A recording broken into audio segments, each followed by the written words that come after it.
Welcome to IADS, Retail Park, where retail giants evolve, adapt, or are left in retail prehistory.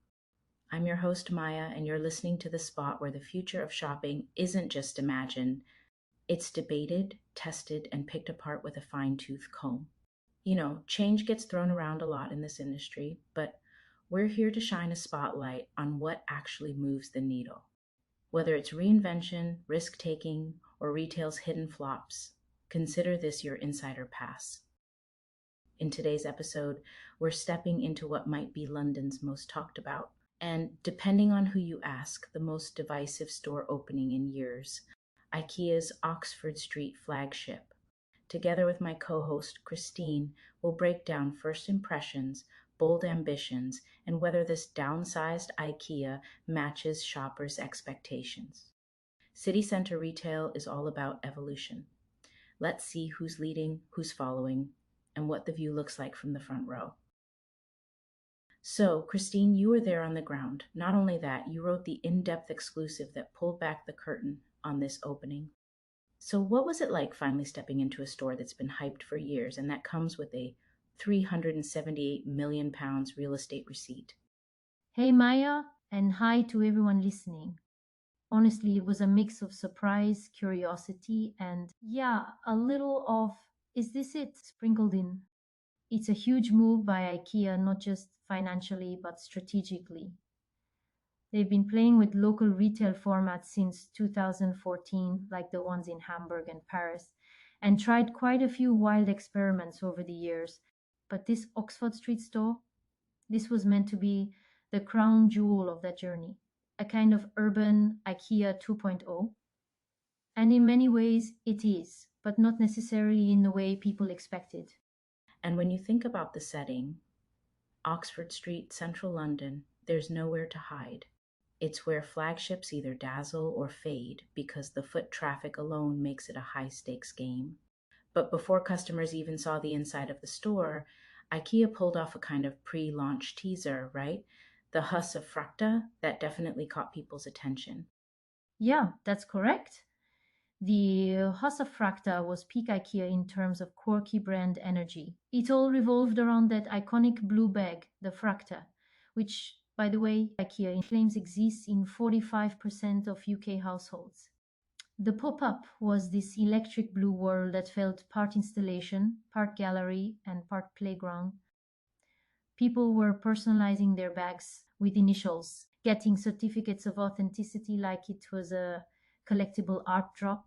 And there was this wild mirrored room you could step into, designed to simulate actually being inside a fractal bag.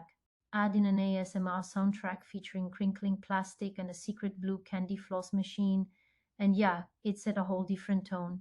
Everyone thought if this is the preview, the main event's going to be off the charts. Right. And I think that's where expectations started to really stretch. You had this imaginative, immersive teaser, and then came the big reveal.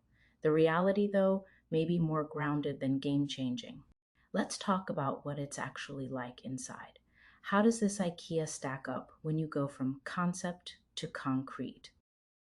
So once they opened on May 1st, 18 months behind schedule, by the way, it felt like they chose efficiency over spectacle. The store itself is compact, 5,800 square meters across 3 floors. Yes, it's polished, it's clean, it's functional, but it doesn't deliver that same burst of creativity we saw in the pop up. When you walk in on the ground floor, you're met with stacked candles for 50p, seasonal discounts, and a familiar wall of chairs. It screams high volume, quick grab IKEA, not exactly urban flagship reimagined. And given that there's no car park, the idea is clearly you're here on foot or public transport, and if you want big stuff, we'll deliver it to you. They even ran a whole campaign showing taxis loaded with IKEA products, which was kind of clever. So, more of a condensed version of their suburban model, tailored for the hustle of central London. But was there anything inside that felt uniquely local? I heard something about the showroom sets being themed around different types of Londoners. Yes, that's one area where they tried leaning into local flavor. The showroom had different room sets co created with fictional residents, a hipster guy into repair culture, a drag queen who needs a place for her wigs, a super organized mom, and a quirky older British woman. It was a cute idea, but it felt like IKEA dressing up in a costume to appeal to the city, rather than something authentically shaped by community lives. Hmm, so brand personality is definitely there, but maybe the execution feels a little too scripted. Let's talk about shopper experience. How's the store structured? And how does it function in comparison to their suburban locations? It's built with pace and practicality in mind. The underground floor is where most of the inspiration lives: bedrooms, living rooms, working nooks. You'll also find a small kids' play area and a Swedish deli. The restaurant there is digital only. Order on a screen, get your meatballs, and go. Sounds sterile, but it was actually packed at 6 p.m. on a weekday, so clearly people are loving it. Then, when you ride the escalator down to the -2 level, that's where you hit the market hall, the usual IKEA lineup: cookware, textiles, lighting, home organization, and finally a self selection furniture area. Checkouts are exclusively digital and placed at the very end of the journey, so yep, you still have to do the full loop.